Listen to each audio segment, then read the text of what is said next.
Wake that ass up. Early in the morning. The Breakfast Club. Morning, everybody. It's DJ NV, Jess Hilarious, Charlamagne the Guy. We are the Breakfast Club. Lauren LaRosa filling in for Jess, and we got some special guests joining us today. Yes, indeed. Season 2 of their podcast on the Black Effect, Good Mom, Bad Choices podcast. We have Erica Dickerson and Jamila Mapp. Welcome, ladies. Thank you. Hey. How y'all feeling? Great. Feeling really good. Yeah. I love the name of y'all podcast, Good Moms, Bad Choices. Mm-hmm. What does that mean?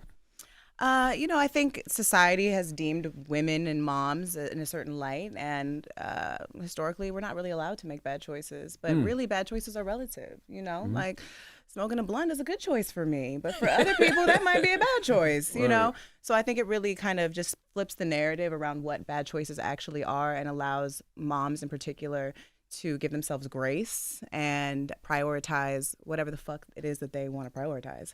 Right. It's funny though, because a lot of people really hated that name. All of our friends told us that was a bad idea. That was a bad idea. Why? I don't know, because I think bad choices and good moms don't go together, and you assume that means something terrible. But I mean, I'm sure we've all made some choices that some other person told you were bad, but they were actually fun or good or exciting. And sometimes you got to make your own choice. And I think, people put moms in a box. You can only behave a certain way. You can only dress a certain way. It's like you give birth and suddenly you're fucking Martha Stewart or something. But the truth is you had a baby because you had sex. So, there's just like the humanness of it. That's what I thought it was. I thought when you saying the bad choice is the baby daddy. No. Okay. Not necessarily. Sometimes. That's relative. That wasn't why we made the name, but did we make some choices that could have been better? Yes. But you learn from those choices, and then you find a second baby daddy that's better. She's still looking for the baby daddy. First of all, husband. That is true, though. Yeah, so you got to start there. Yeah. Well, man. Wait. You don't know what she I'm wants. saying it got to start somewhere. You find a man first, and then it evolves. You to gonna the, let me know how to You get don't the know man what to she keep him, wants. right? No, I don't know how to keep a man. Yeah, I'm sure. But exactly. Don't mind him. What was I going? Then you made me. Oh, you said second baby. Sometimes people find a second baby daddy. I don't know you guys personally, and I'm new to watching and listening to your podcast. So forgive me. Are you guys on the journey of finding a second baby daddy? Are you still with the first baby daddy? Like, where y'all in y'all journey? Let me tell you about One the is journey. engaged. Oh, one is engaged. Okay. I just got engaged last week. Okay. So I have found my second baby, my husband. Congratulations. Yeah, congratulations. Yeah, thank you. Love that for you. And I think that's another thing is like women, there's like this stigma that you have to say with your baby daddy, or you're deemed unworthy or unmarriable after you're a single mom. And it's just not true. It's not real. And like sometimes you got to do better the second time. And sometimes you got to leave the first one for your happiness and for your peace. And that's okay. Can you walk us through the engagement? How long were you dating the guy and all of that type of stuff? I just want to make Lauren feel bad about not having nobody. Jesus. You're going to make me feel bad. I know because I'm let me not. tell you something. This is a hopeful story. Let's get back on you. Let's focus on you. So tell us about the engagement and how it happened. Because I saw that trending last week on, I think it was Twitter. There was a girl that was like, and for all the guys that keep saying just because you have a kid, nobody's going to want you, my stepdaddy DMs is lined up. Baby. And I that was a big fear of ours. I think that was how we like kind of formed our podcast too, is like as Black women, it's so like the stereotype of being a single Black mom is it's crazy, like, and no woman wants that to be a single mom, but particularly for Black women, there's this heavy burden of like, oh my God. And the truth is like you learn, you get better when you're a mother, you get dating gets taken more seriously. I don't have time to play. I don't have time for BS. I know what I need and what I want. So yeah, I met my man 4 years ago. We dated for 3 years. He's from New York. I imported him to LA because LA men are not so great. But yeah, we dated. We dated for 3 years. We lived together for 2, and we've been engaged 2 weeks. So we did I did the adult thing. Congrats. Congratulations, man. Congratulations. There's hope, ladies. Why you keep looking at me? I'm not, because you in the room looking across the table. I'm making eye contact with everybody. Crazy. Eye contact with envy, not me. Okay, the rest of this podcast. What about you? I have a partner, and so we're not anywhere near where she's at. But it's been a journey, As a single mom, I think there, like you said, there's a lot of shame. I remember when me and my child's father broke up, I remember I joined Tinder, and I always tell our listeners, like new moms that are trying to get out there, I'm like, dating apps are the shit when you first go, like become single. Like for me, I really needed the confidence boost because I felt so disconnected from my sexuality. I felt so disconnected from just my value in so many ways. And unfortunately, I really did. I needed that confidence boost of being like, oh, swipe right. Okay. But I think that for me in this period, in this time, and in my journey of being a single mom, I have learned through the people that I've dated, which, things haven't worked out, but I've evolved so much and been able to, I think, manifest this person that I'm with now, who accepts me holistically. Because one thing that we were told, and we've been told a lot because of our show and the content of our show, we talk about sex very candidly. We talk about our dating experiences very candidly. We talk about our bad choices very candidly. And you're not going to find a man like that. No man's going to marry that. You like your titties out? Like you don't like shirts? Like we've literally You don't like shirts. You don't Sounds like crazy. You don't like I don't. shirts. She doesn't like shirts, and her titty makes an appearance. I was like, bitch, they can't make an not appearance today. today, okay? The right titty likes to make an appearance, but there's a lot of narrative around just being too confident in your body Being too you. Yeah, being too you have to compartmentalize yourself to be a wife, to be a high valued woman, which is a conversation that I feel like has always been it's been on the internet for a long time, but now women are pushing this narrative of being high valued women, and I feel like that's very dangerous and very violent against women, specifically when it's pushed by women. And Rest in peace, Kevin Samuels. the goddesses did their job. Jesus. Damn. So I just feel like we're in a time now where women are realizing that their value is not linked necessarily to how they dress. Their value isn't linked to how they talk. It's linked to how deeply they've met themselves. And, through this process, I've been able to meet myself. And we always talk about this. We're continuously in works of progress. Like, I ain't healed. Like, I'm very vocal about like where I'm at. And even with the women that we work with at our retreats, because we know we do international retreats with women. We've brought hundreds of women out of the country to do the work that we do. And it's really about that, is meeting yourself, empowering yourself, finding your tribe. Me and Mila, we weren't friends when we started our podcast. Like I saw her on the internet. I judged her because her titties were out. And we were both pregnant at the same time. And I had subscribed to this narrative of what motherhood was supposed to be like. I couldn't smoke weed anymore, even though like my baby daddy was a rapper. Like I was going to be put together, and I wasn't gonna. Those parts of myself had to die. And I saw her, and she triggered the fuck out of me. I was like, wow, she can show up as herself, just as she is.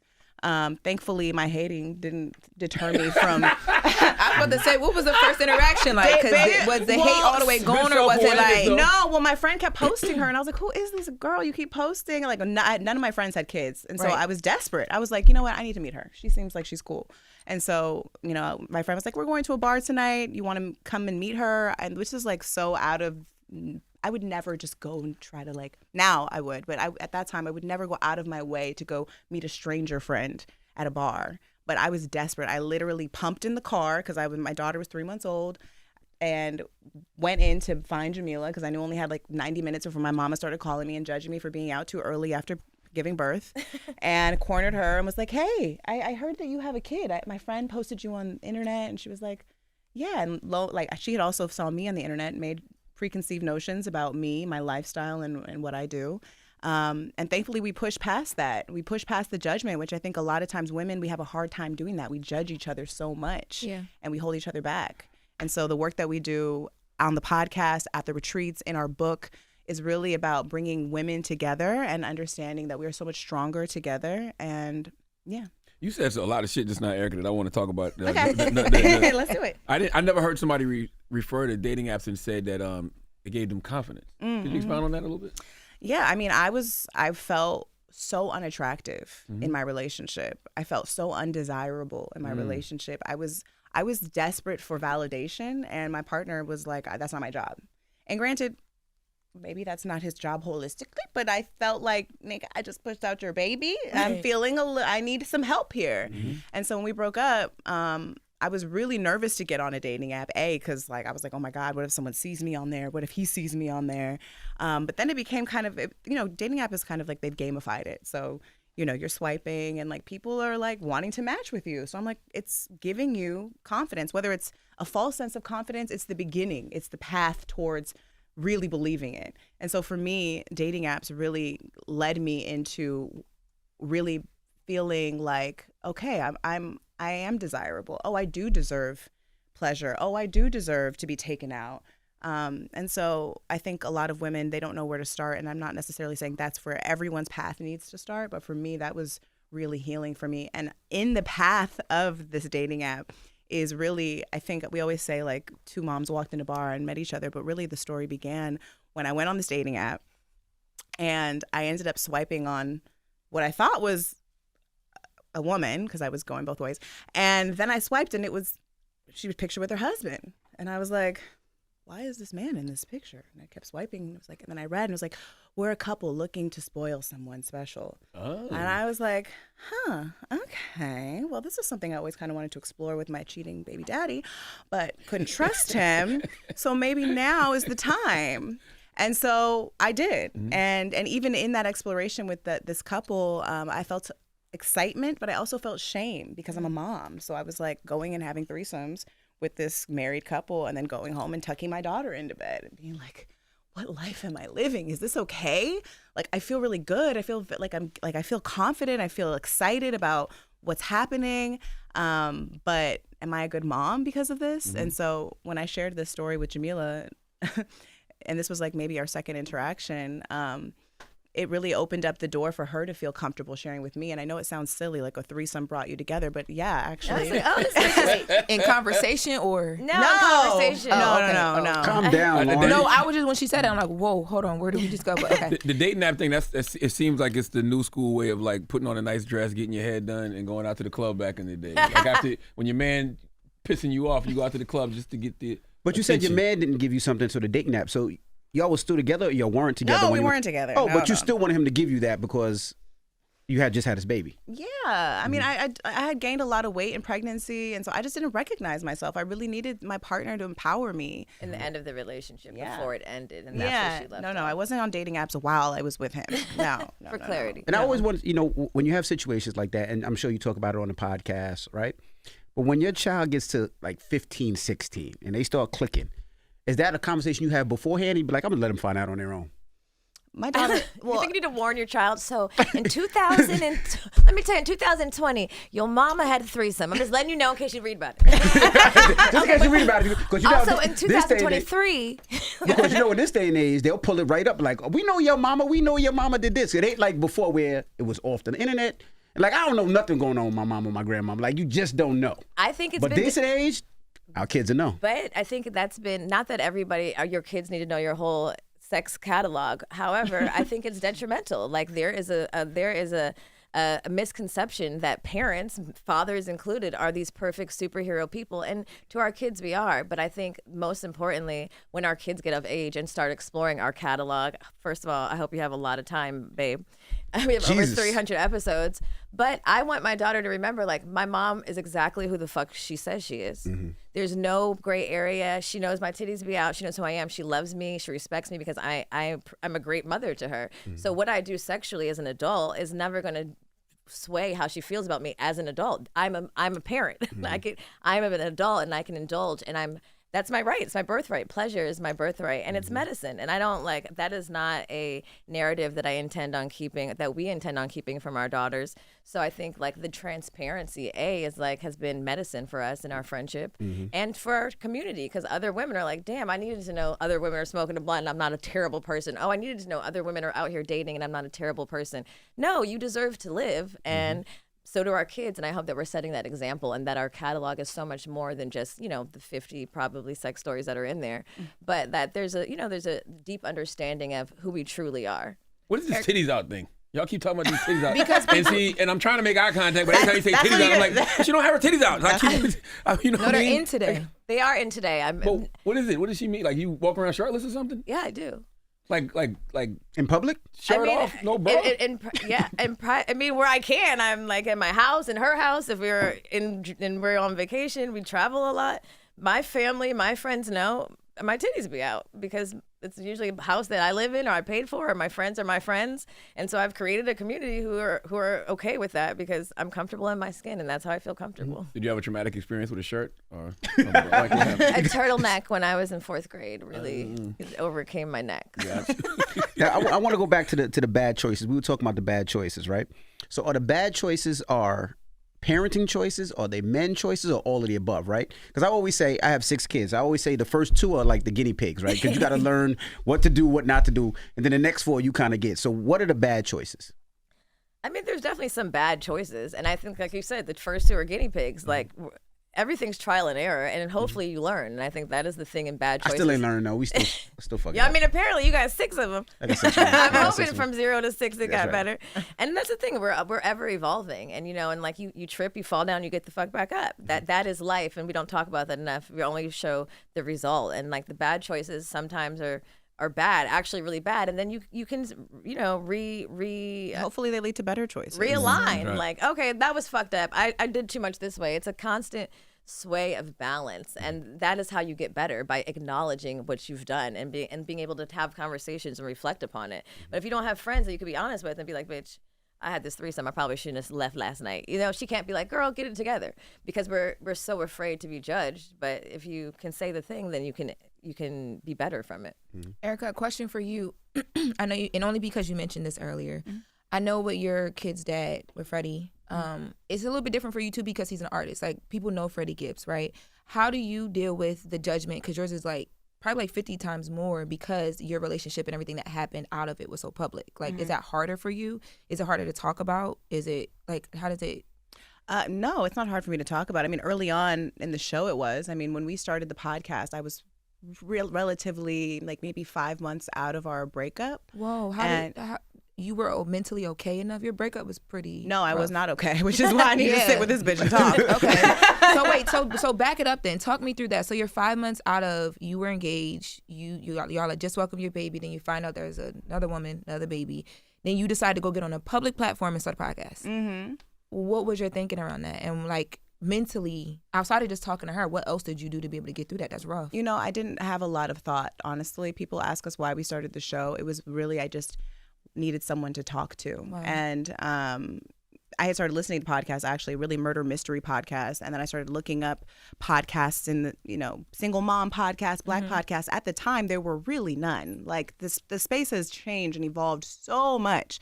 But before that, it was like white moms drinking wine, calling their kids assholes, and like nerdy white guys, like, and murder mystery shit, which is why I was there. And so, I felt like, wow, this space is wide open. I wonder if like my friend that I just met, because I didn't know Jamila really at all, would want to sit and like, let's just talk about being single moms.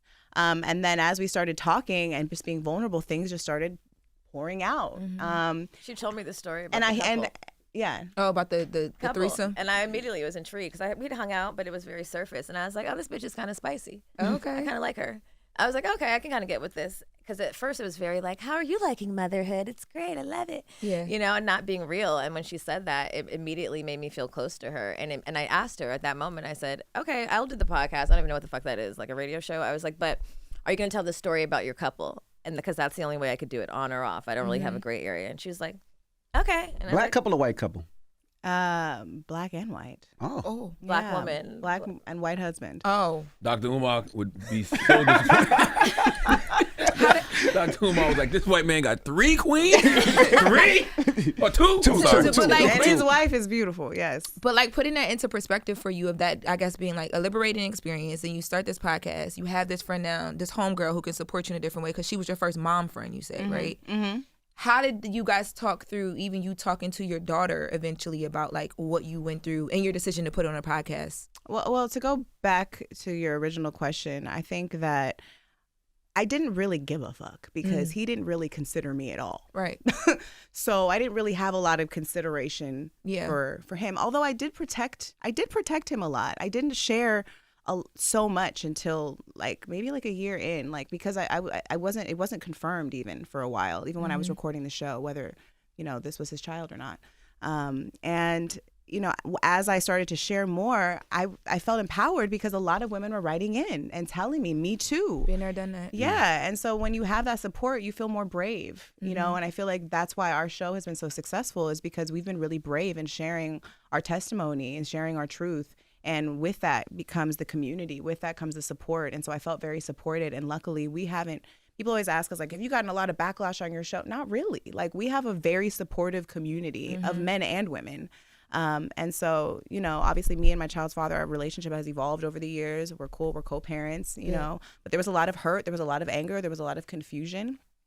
And I really needed a place to heal. And honestly, behind the mic was healing. Sharing stories and talking is a major form of medicine. Yes. And even when I step away from the mic for too long, I kind of miss it. I feel like, damn, I got some shit to say. I gotta get this off, you know? And so, I'm sorry, what was the second question? I think just having her as a support system. I don't have a kid, but I've been through the whole my person having a baby with another person, and I decided to stay after, and it was really tough because you don't have people that really understand it. So you as a friend, my question was, what was that support system like? Just having another mom that's like, yo, I got you. And we publicly doing this together. Like, what was that like?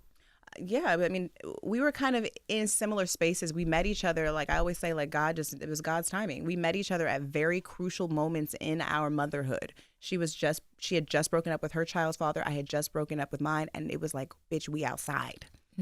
So like the first 2-3 years of our show was really about like just all the things, all the journeys and like rediscovering ourselves as these new women, as mothers, but mostly Erica and Jamila. Like, who are we outside of just that? And then how do we come back to motherhood and be able to nourish our children and be good moms? So I think just being honest, really saying the thing. And even in our friendship, like our friendship has gone through trials and tribulations as well. And we've been vocal about that on our podcast as well. And just saying the thing has been, I think, really important because specifically women, we're really quick to cut off women if they irritate us or they say the wrong thing or they're doing too much, you know? And this has been honestly like the best relationship I've had. It's also been one of the most challenging relationships I've had because we always talk about our friendship as platonic. We're in a platonic marriage. Our kids, you know, travel together. They go to camp together. We share bank accounts. Like I've made more money with her than anyone in my entire life, you know? Wow. And share bank accounts is real. Y'all real friends. We're married. Yeah, I mean, we have even then it's still. I know business partners who still they have a business account, but like they keep their little stashes separate. I mean, we have separate accounts, but most of our accounts be together. Yeah, we do a lot of things. And I think we realized when we started to just be honest and tap into ourselves, we were the most successful we had ever been. Like all of our businesses all three of them are very successful, and I think a lot of that is a testimony to us being honest with one another and sharing and also I think when you start tapping into your pleasure, and when I say pleasure, because I think pleasure also gets a bad rap. People always associate pleasure with sex. Yeah. But pleasure is a full spectrum of emotions. It's everything. It's grief. It's shame. It's love. It's all the things. There's a journey that you go on, and there's a healing that happens that opens you up and expands you, and you become a better mom. You become a better businesswoman. You become a better wife. You become a better girlfriend. Like all these things start to unlock in yourself, and like I think for us, it became just like this ritual weekly doing that. And so, I mean, Jamila's my best friend. She's my sister. She's my platonic wife. Although I don't know if I'm supposed to give up that title now that you're going to be a real wife. Never. It's purple. It's very. What is a sexologist and tantric practitioner? Because that's what y'all are too. That's what y'all retreats are about, right? No, our retreats are. I mean, somewhat. Yeah, Tantra is about like. Starting the dialogue with your body, using pleasure as medicine. Like she said, I think a lot of times people think pleasure is just like sex. You're just solely in the bedroom, you lock the door, you turn the lights off, you don't talk about it. But there's pleasure in all things, right? Like I saw you with your little Snuggie on this morning. I was cold. But you know, like sometimes there's those things that just like lighting a candle, setting the vibe, eating a good meal. And like I think sometimes we reserve those intimate pleasures for like, you know, we just put everything in a box. And so it's just like, it's a spiritual like technology that is like a practice of being in tune with your pleasure and not removing the divinity from intimacy and from sex, you know, because it's given to us by God. And I think it's just about teaching and practicing other people to do that too. So that's the definition of tantra? The definition of tantra is weaving sound and light. Sound and light. So like how you play good, well, see, that's going back to sex. I was gonna say like how you play a good playlist and like you set the mood, but that's going back to sex. Well, it's like sound and light with form, right? So it's like it's literally like compounding all the things that bring you pleasure and weaving them together and understanding like the totality of it. One thing is not just here. Sex and pleasure are not just here. This is not just here. It's all it's all blurry. It's all watercolors. When you said that, I envisioned like a candle lit and like you smoking a blunt and the smoke is going, but then like some music might be playing, like all Some of nice that is lights. like Like the vibe all the at a senses. spa too. Like like whatever is yeah. gonna like interact with all your senses, your taste, your sound, like you said, Like touch. a sound bath too. Yeah. Yeah. And we're actually doing our first couples retreat in June, which is very June 14th in Costa Rica. Yes, You gotta June have a 14th. person, or you meet the people there. You gotta have a person to go to that, right? Yeah, this one. But I was thinking, like, we should do a speed dating, like a matchmaking situation, singles. I threw you You that. know Ooh, what? didn't By even then catch you it. might have one. I You know, caught it. but you know what? I encourage people that are just starting to date to come to tap into these type of experiences as well, because it really helps set the foundation for the rest of your relationship. Like, don't wait till you have some fucked up shit going on in your relationship to be like, we need to go on a retreat. Right. But how do you know? You gotta find a man first before First you of all, It is a couples retreat. No, what I was about to Couples. say is, if you got a couple things going on, how you know which one, like, or which dude you want to take. yeah, how I'm gonna lean in. You always know. No, you might have like one in a possible, right? But it's like then you lean in the wrong way too much, and then that messes up, and you don't went to just the be couples telling on retreat yourself, for Lord. 4 All the days, time. and now I mean, you it's can't talk to the unbelievable. other one. Wait, One what in a happened? possible. She's telling on herself. Basically saying, how do you know which One in one a to possible is go? crazy. Like, how am I bringing you to this couples retreat? It's gonna isolate just me and you for these days and cut off my conversation to any and Which everybody else. nigga to bring to the couples Yeah. retreat? She got two, is what she said. No, that's not what I'm saying. That's I'm exactly what asking, you're saying. I'm asking for women who are dating multiple men. If I'm the possible, I'm super upset. I don't know You what gonna make y'all me are a talking possible? about. Who is number one on the roster? That's who you bring. She don't know. That's who you bring. I don't even have a roster. Women I've been always trying to know figure this who's out for a number long one. There's time. never like, a fucking solid tie. I've had many rosters. There's never a solid tie. It's always someone you want to spend more time with, and the other one's just available. have you guys ever had someone come? This is your first couple retreat, or are you doing another one? This is our first one. Couples. Okay, I was gonna say, what if somebody shows up with the person they're not supposed to be there with? How do you guys handle that? Like, I'm gonna tell you, like, I don't know, boo. Well, how you know who's one and No, two? I don't. We haven't. no, more so like you get the vibe through like the different things that you're doing throughout the weekend. That I like think that I don't think I- y'all should mesh well. Well, first of all, for me, I'm not going to do that. I'm going to allow them to self-discover, and Right. through the practices, it's going to be crystal clear, They need to very, make their very bad choices. crystal clear. But hopefully, hopefully that's not the case. And I know you don't have a partner right now, but we do have women's retreats. So we're actually zero we're- stingy with the You got the resetting vibe. The We're the reset Reset and Vibe vibe retreat. There you go. And we actually just released our dates for the summertime, and we're actually doing a giveaway. And we're giving away a free spot. So if anyone listening is interested in coming to a women's retreat in Costa Rica, it's the Reset and Vibe retreat. This is really about really resetting your vibe, resetting your nervous system, tapping in, meeting a group of like-minded women. Manifesting the man of your dreams. It's playful, Vision board, it's my man, healing, it's Jamila's titties will be out. There is a lot of nudity at the retreats. Women are like, Is it a nudist resort? No. we take Oh, over the okay. property though. we take over property, so we have it's a pool, safe. and women are just like want to be confident in their bodies. Some women have literally never even walked around their house naked. So this is a safe space for you to like explore all the facets of you. You don't have to do that. It's not a requirement. This is not a nudist retreat. I want to be clear.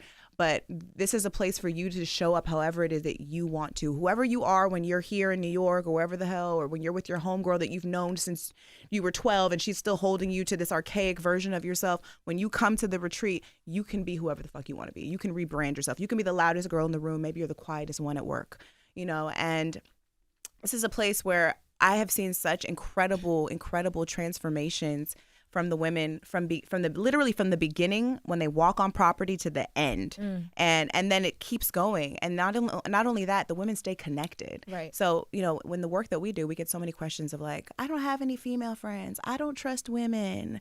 I don't fuck with women like that. Well, you need to. I don't think that's really an option now. Like, we really need each other. And so I'm excited because we are giving away a spot to our retreat. So if you're listening and you're interested, join our Patreon, and all the details are in our Patreon of how to enter the giveaway. And it's an all expense paid trip minus the flight. But everything there, once you arrive, everything's handled for you. And that's the thing too, is like, as women, we're such a doers. We want to like plan every little thing. When you arrive, me and Mila take care of everything. So How do you subscribe to the Patreon? What do you do? you go to patreon.com/goodmomsbadchoices, and then you will see all the details there. And once you just subscribe to Patreon, you get access to our Discord community, which is really like, that is like the most like Rich, intimate tribe. There's a lot of moms and women. There's men there too, but it's a lot of honest talking. And so it's like Tinder for friends. The Reset Plus Vibe in Costa Rica, that's February 1st through the 6th. Yeah, but that's done. Those are sold out. Oh, sold out. Okay. That's sold out. Yeah, this is in the summertime. So this is July 31st through August 5th. So it's the summertime. Get the babysitter. You have time. Stop making excuses. Come by yourself. 90% of the women, actually like 98% of the women come alone to our retreats. And I recommend it. Like I said, like when you go on trips with friends sometimes, you feel like you got to take care of bitches. You feel like you can't be you're like this new version you're trying to be. Who got friends like that? Some people. That's crazy. They usually taking care of you. That's why you don't understand it. First of all, Well, it's true. It's like, girl, do you want to? Drunk. but they all do. People All are of always, them you're do. always like, not you, but like women are always asking for permission. Like, do you want to go? Do you want? What do you think? you don't wanna Oh, go? you I'm don't not wanna gonna go if you don't wanna I'll go. wait. Okay, Do you I'll want wait shots? for you. Yeah. You want shots? That's That's You the want difference. shots? Be asking me. That's what you be saying all the time, over and over and over. You made a good point earlier about the mom friend, her being your first mom friend. I have a friend who is the only one out of our friend group that has a kid. And I remember she was going through a point where she was trying to figure out mom friends. She has them now. And I used to be like, why you want to have other friends? Like, we your friends. What can you talk about that discovery journey and like why that's important? Because I think she did need that now that I'm older. But then I was like, girl, who them people? You've gone through this incredible rite of passage that you can't explain to anybody else. Like you have to, it's kind of like you had to be there, you know? And I think sometimes, of course, like the aunties matter. And we need the aunties all the time. But I think like when moms find their mom friend, it creates a place where there's like a very true understanding of where we're at, what we're doing, what we're dealing with. You know, the aunties only want to hear about you bitching about your kid so long. They're like, girl, she gonna come around and talk about this baby again. Oh my God. You know? So I feel like moms have a little more tolerance for that. So moms can't be aunties? Break that down for me. So this No. They can. I was just saying that she was asking about the mom friend situation. So I'm saying like that aunties matter, but like having a person that's actually going through the same thing is it's a different type of support. Yeah. You know, it's interesting because, you know, I'm sure people judge y'all just because of the content. That's what they do, especially in the podcast space. If you're two black women and you're sexually liberated and you're talking about it, people judge. But the reality is y'all are just having conversations out loud that people have in private all the damn time. Absolutely. Like mama got to have a life too. Mama wants shots too. Yeah, after mama the baby does. is here. Yeah, You gotta get the man first. No, I'm not talking about me. I'm talking about my friends that I make sure have a good time that he was trying to play me about earlier. Mamas want shots too. They Mama wanna have a wants good shots time. too. Mama needs shots more than more everybody shots. else. Bring the shots. Actually, I only have 3 hours. Let's go. Oh yeah, there's no one more drunk than a mom without On a Friday night without her kid. Paying for a babysitter. This shit counts. How do you think y'all are breaking the old stereotype of pleasure-deprived motherhood, I guess? Being an example. You know, I think, like she said, like we genuinely do give people permission, and it's because sometimes you don't even, I think women don't even realize that it's an option to show up as yourself. But when you hear two people and you're like, oh, they did that? Oh, they're talking about it? That's crazy. Oh, she's talking about the threesome, and she's also talking about putting her kid in camp? You know, like those are real shit. It's real shit. But I think sometimes we, especially as black women, we actually need to see it done. We need to have the permission, or else we just automatically sweep it as all one thing. It's all bad because we've been given a lot of rules, and like unfortunately black women have the most, you know, we have to fit into the square the most. A lot of white women can fuck up. They could, you know, overdose and then host the Grammys the next day and everybody's fine. But black women, and brown women, we don't get as much, you know, like leeway. And so I think women genuinely needed to see us do the thing and hear about us during the thing to be like, oh, I could do that shit too. Absolutely. I read an Essence article on you guys, and you talked about apologizing to your kid and how good that has been and how freeing that is. And we always had this conversation, me with my mom, like I'd be like, you need to learn how to apologize. But you guys are doing it early. Why and how has it worked in your relationship with your kid? Because I didn't get it. I didn't get no apologies, you know? And I realized that as I was evolving in motherhood, and I always tell people I'm a 10-year-old mother. Like I only know as much as I know of a 10-year-old mother. You know, I'm new-ish at this point, maybe a little seasoned, not quite.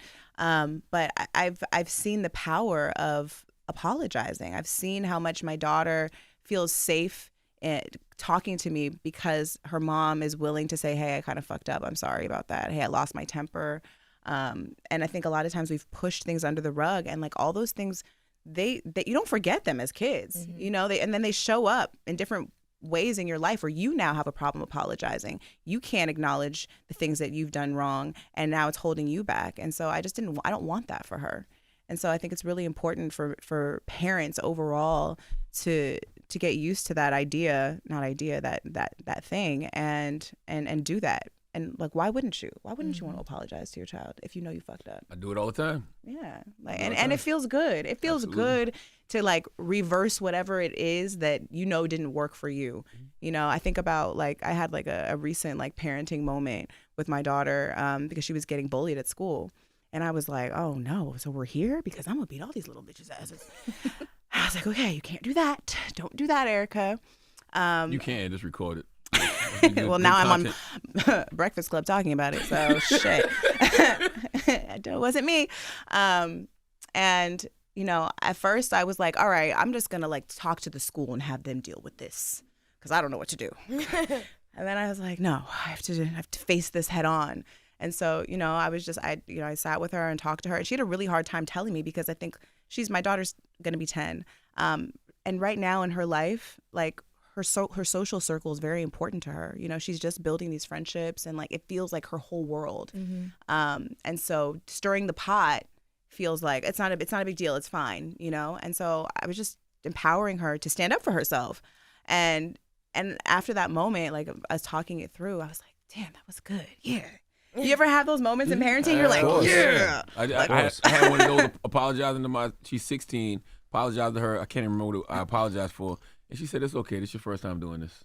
Wow. Just meaning your first time as a father. Like, you know, I was 16. So I was like, oh, okay. That would make me cry. But it's true. Like, I don't know. We're winging it. That's you know, right. maybe you're a professional over here. But it's still his first time. Hey, what do I do? Mine goes from 23 to 3, so it's all over the game. Got the full range. It's all over. But, you know, I got lucky with a lot. Like, so I was an only child. So the bullying thing I had to deal with myself as a kid being bullied. But see, they got siblings now. So where, you know, if my 10-year-old, I got an 11-year-old that's going to go to the school and hold it down where it's not daddy. I could push it, be like, yo, go look out for your sister. But, you know, some of those things I have because we have those conversations. But I think the best thing is, like you said, apologies, right? My dad and my mom never apologized to me.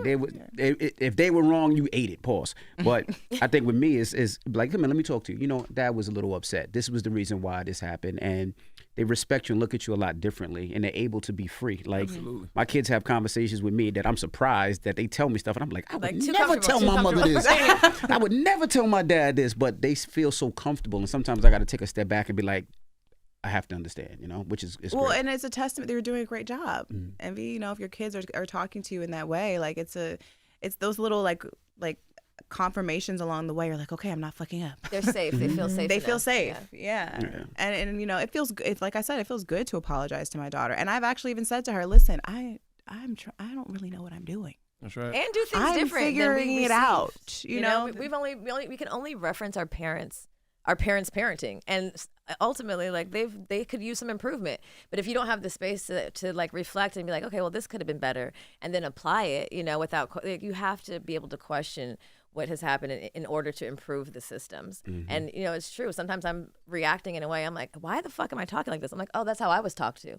But then I have to pivot and shift, and it takes work. You know, like mothering a child while also mothering myself, parenting myself, reprogramming myself is like, I'm sure you've all experienced it. Like, it's difficult, but it's necessary for our kids to inherit different habits. And so when they're parents, hopefully we're changing generationally each time and getting better instead of just doing the same shit over and over again. Yeah, I think that was the most difficult, to not do what my parents do, right? My kids asked to go out. No. Why? Because I said so. Because that's what I heard. But then you have to come back and be like, well, let me explain why I think it's a bad idea. Right. But as a kid, you just took it because you was like, I'm not arguing with my mother, pops. But now you got to come back and be like, well, the reason I really don't want you to go is because it's not a safe environment. If you really think about it, this, that, and the other. And it's like, damn, I'm really explaining myself to my 3-year-old. But it is what it is, you know? But now they feel respected as a human being because our kids are human beings, you know? And I think we forget that as parents because we weren't always treated that way. You're a child, you stay in your place. Correct. Yeah. Y'all have a book, too, A Good Mom's Guide to Making Bad Choices. Explain why they need a guide to make bad choices.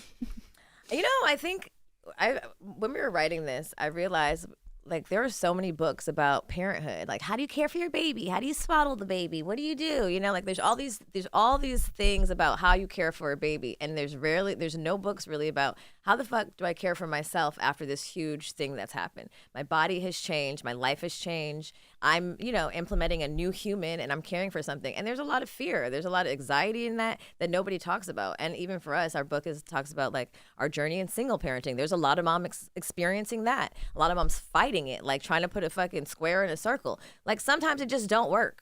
And that's okay. And so I think this book is really about the guide to finding yourself, whatever that is for you, and being authentic in it. And also, like, how do you care for yourself in this process of parenting? Because there are no books about that. It's always about the child. And that's the thing about motherhood. It's it has to be self-sacrificing, but it doesn't, and it shouldn't be. And that's really what the book is based in. Mm-hmm. I wanted to ask, did you ever resent your baby fathers? And the reason I ask is, she said, because if you really look back, and I think Charlamagne can say the same thing. I never had a baby father. No. I don't know what you've had. I don't know what you identify as. But, if our wives ever leave the kids with us for a long time, you realize I really don't have control as a father, right? Your wife does everything for you. And the fact that she has, and I always say the main thing that she has is patience, right? I don't have the patience. But do you ever resent, like, he's not here. He's not here to help. I don't know if he was there or not there. He's not here to take to school. He's not there for that time where I just need a break and just say, you know what, I need a shot. Let me go walk around the block one time. Do y'all ever resent that? And if you did, how did y'all get over it? It's a work in progress. I think that, early on, of course, there was more resentfulness. I think there's acceptance too. You just have to kind of accept the person you chose, and this is it, and then from there build the tribe. And that's really what I've done. I have an incredible support system that will show up when he can't, and granted, both of us have very busy careers. He's out of the country, out of town a lot. And so 98% of everything has fallen into my hands. So I would be lying to say there's no resentment, like there hasn't been resentment. Right. But I also have to humanize him as well. If I'm going to give grace to the women that I serve and give grace to myself, then I also have to understand where he's at. What happened? Like what needs were not met in your childhood? What things are you battling with that you're not confronting and avoiding? And so that doesn't always come, because sometimes I want to curse him out. But then I have to kind of bring it back and say, okay, well, this work doesn't just apply to this. I have to be able to apply it to both. And it does my daughter it doesn't do my daughter any benefit by, me, bad talking him, especially in front of her. I try my best for her to feel like we are still a family. We pray for her dad.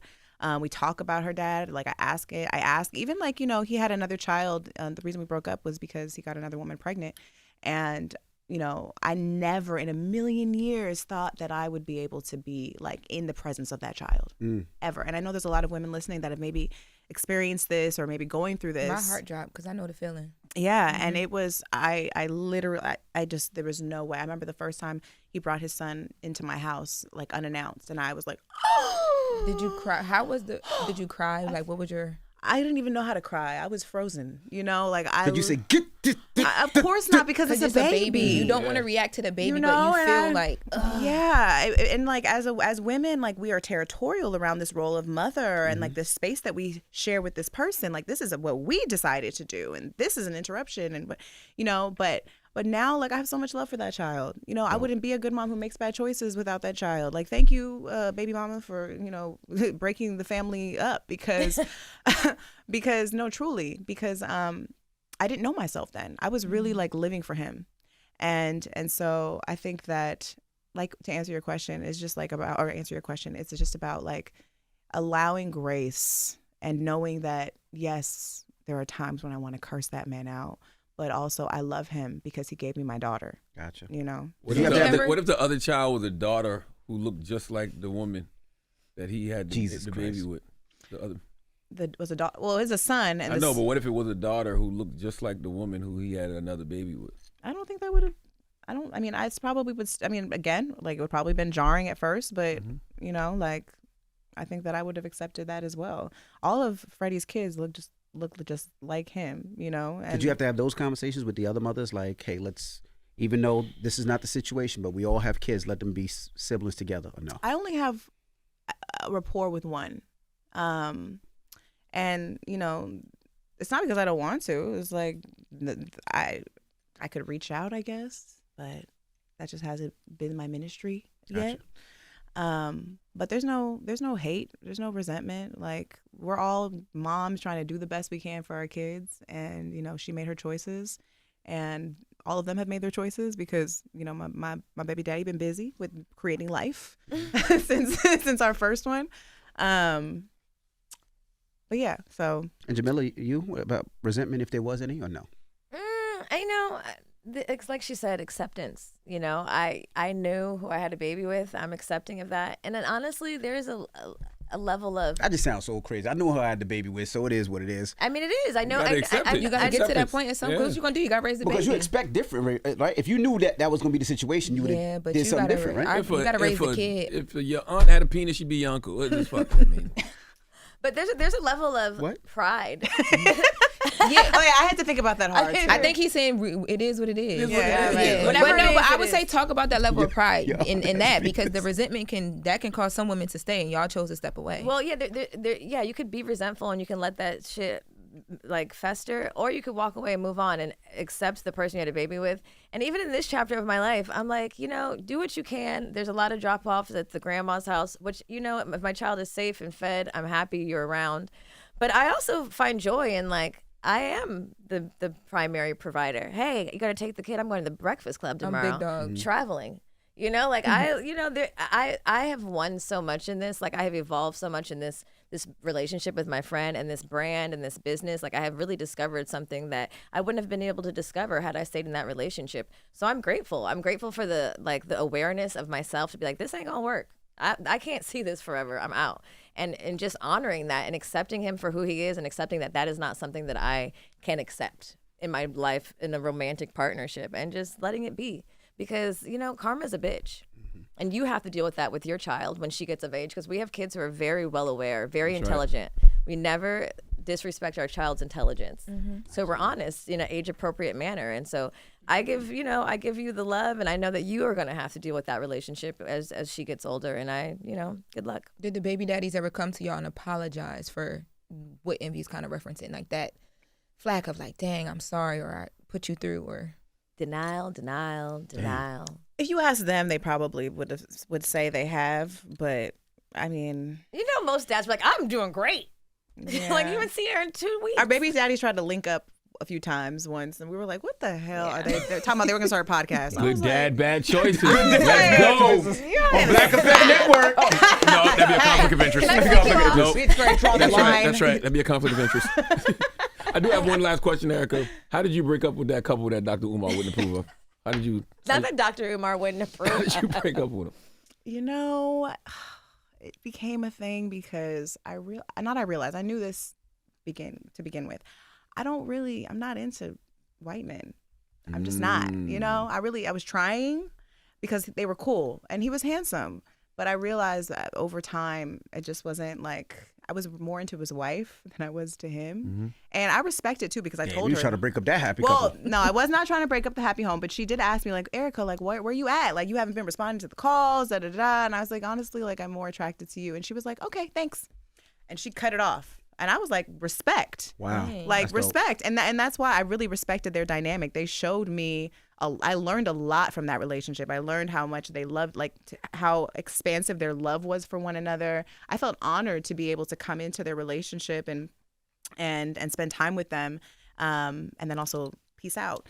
But yeah, it was more so, it was just like, and also like I wanted to, it was kind of like I got what I needed out of it, and then I was done with it, you know. But I have a lot of love for them, and they're a great couple. They're still together to this day. Dope. Well, we appreciate y'all for joining. Make sure you subscribe. Good Mom, Bad Choices podcast on the Black Effect Network. Jamila Mapp. Every Erica Wednesday. Dickerson. Every Wednesday they drop, so check them out. That's Thank right. you. It's the Breakfast Club. Good morning. Wake that ass up. Early in the morning. The Breakfast Club.